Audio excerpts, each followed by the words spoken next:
Alloh aytar ekan, ey Azroil, bor falonchini farzandini jonini olgin. Kelarkan, o'ynab, kulib, endigina mana go'zal, mana shu yigitlarga o'xshagan chiroyli bo'lib yuribdi-da endi. Azroil alayhissalom kelar ekanlar, jonini olmoqchi bo'lar ekanlar. Jonini olindi. Alloh taolo bilib turibdi hammasini. Bandam nima deyapti?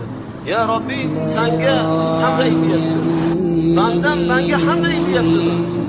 Uni gulzordagi gulini, pishgan mevasini, ko'zini qorachig'ini, qalbini mehrobini yulib olsam-a, u menga hamd aytyapti, hamd aytyapti. Alloh senga shukr aytyapti. O'zing berding, o'zing olding deb rozilar.